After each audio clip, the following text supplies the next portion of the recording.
Hello friends, स्वागत है आप सभी का चैनल ए क्लास वीडियोज चैनल में।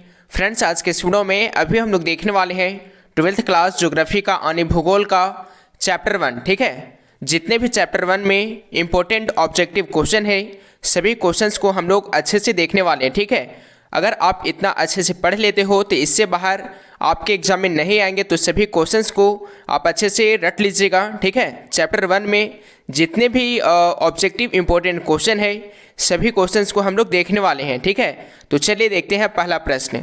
तो क्वेश्चन क्या है पहला, कौन सामाजिक भूगोल का उपक्षेत्र नहीं है? तो यहाँ पे 4 ऑप्शन दिया गया है। पहला है लिंग भूगोल, दूसरा है सांस्कृतिक भूगोल, तीसरा है सैन्य भूगोल और चौथा है चिकित्सा भूगोल। तो पहला का जो राइट आंसर है वो है ऑप्शन नंबर डी, चिकित्सा भूगोल। ठीक है, पहला का जो सही आंसर है फ्रेंड्स वो है ऑप्शन नंबर डी, चिकित्सा भूगोल। ओके, अगला प्रश्न है क्वेश्चन नंबर दूसरा है मानव भूगोल का जनक किसे कहा जाता है? तो मानव भूगोल का जनक किसे कहा जाता है फ्रेंड्स? यहाँ पे ऑप्शन ए है स्ट्राबो को, ऑप्शन नंबर बी है हैकेल को, ऑप्शन नंबर सी है टॉलमी और ऑप्शन नंबर डी है रेडजेल को। ठीक है, तो दूसरा का जो सही आंसर है वो है ऑप्शन नंबर डी, रेडजेल को। ठीक है, मानव भूगोल का जनक किसे कहा जाता है? तो रेडजेल को कहा जाता है। इसका राइट आंसर है option number D, Ratzel.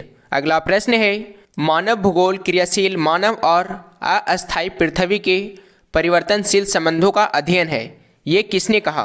Option A है रिटर ने, ऑप्शन नंबर बी है रेडजेल ने, ऑप्शन नंबर सी है कुमारी सैंपल ने और ऑप्शन नंबर डी है टेलर ने।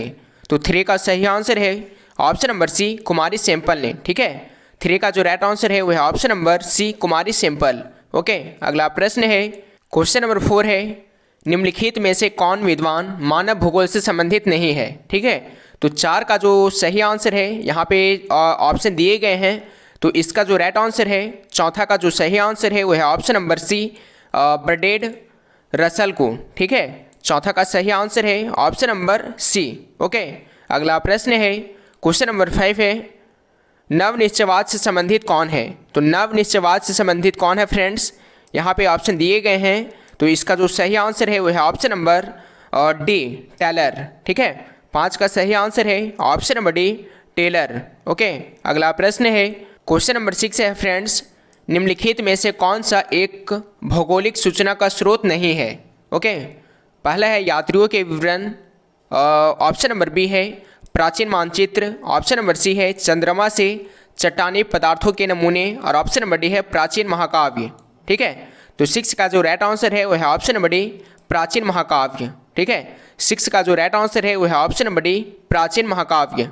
ठीक है, अगला प्रश्न है क्वेश्चन नंबर 7 है निम्नलिखित कथनों में से कौन सा एक भूगोल का वर्णन नहीं करता? ओके, तो यहाँ पे ऑप्शन दिए गए हैं, तो 7 का जो सही आंसर है वो है ऑप्शन नंबर ये, समकलनात्मक अनुशासन। ठीक है, 7 का सही आंसर है ऑप्शन नंबर ये। नेक्स्ट क्वेश्चन है क्वेश्चन नंबर 8 है और निम्नलिखित में से कौन मानव की मूल आवश्यकता से संबंधित नहीं है? प्रश्न क्या है फ्रेंड्स, निम्नलिखित में से कौन मानव की मूल आवश्यकता से संबंधित नहीं है? ऑप्शन ए है परिवहन, ऑप्शन नंबर बी है कृषि, ऑप्शन नंबर सी है गृह निर्माण और ऑप्शन नंबर डी है वस्त्र उद्योग। तो 8 का सही आंसर है ऑप्शन नंबर ये, परिवहन। ठीक है, 8 का सही आंसर है ऑप्शन नंबर ये। ठीक है, नेक्स्ट क्वेश्चन है क्वेश्चन नंबर 9 है निम्नलिखित में से कौन मानव भूगोल का उपागम नहीं है? तो जो मानव भूगोल का उपागम नहीं है फ्रेंड्स वो कौन है? तो यहाँ पे 4 ऑप्शन दिया गया है, तो इसका जो सही आंसर है वो है ऑप्शन नंबर सी, मात्रात्मक क्रांति। ठीक है, 9 का राइट आंसर है ऑप्शन नंबर सी, मात्रात्मक क्रांति। ओके, अगला प्रश्न है क्वेश्चन नंबर 10 है किस भाषा परिवार की जनसंख्या सबसे कम है? तो ऑप्शन ए है द्रविड़, ऑप्शन बी है ऑस्ट्रिक, ऑप्शन नंबर सी है भारतीय यूरोपीय और ऑप्शन नंबर डी है फ्रेंड्स चीनी तिब्बती। तो 10 का जो सही आंसर है वो है ऑप्शन नंबर डी, चीनी तिब्बती का। ठीक है, नेक्स्ट क्वेश्चन है क्वेश्चन नंबर अगला क्या है, यहाँ पे जो क्वेश्चन है फ्रेंड्स यहाँ पे दोबारा टैप हो गया है। ठीक है, तो इसे स्किप करते हैं। क्वेश्चन नंबर देखते हैं 12।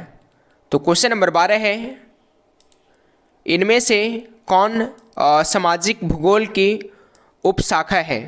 तो जो सामाजिक भूगोल की उपशाखा है फ्रेंड्स वो कौन है? तो यहाँ पे ऑप्शन दिए गए हैं। तो 12 का सही आंसर है ऑप्शन नंबर ये चिकित्सा भूगोल। ठीक है, 12 का जो राइट आंसर है वो है ऑप्शन नंबर ये चिकित्सा भूगोल। ठीक है, नेक्स्ट क्वेश्चन है, क्वेश्चन नंबर 13 है, स्थानिक संगठन भौगोलिक अध्ययन का उपागम रहा है। तो यहाँ पे 4 ऑप्शन दिए गए हैं फ्रेंड्स। तो 13 का जो सही आंसर है वो है option number B. Okay, next question है, क्वेश्चन नंबर 14 है, नवनिश्चयवाद संकल्पना का प्रतिपादन किसने किया? तो इसका सही आंसर है ऑप्शन नंबर सी। ठीक है, ऑप्शन नंबर सी किया है तो Griffith Taylor. Okay, next question है, निम्नलिखित में से कौन सा एक मानव भूगोल से संबंधित नहीं है?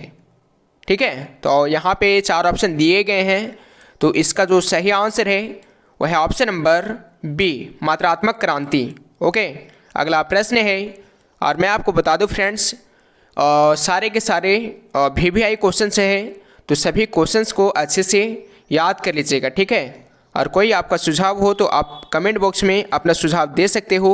और मैं इसी तरह से आर्ट्स के जितने सारे सब्जेक्ट हैं सभी सब्जेक्ट का मैं वीडियो लाता रहूँगा, तो चैनल को सब्सक्राइब जरूर कर लीजिएगा। ठीक है, अब चलिए देखते हैं नेक्स्ट क्वेश्चन।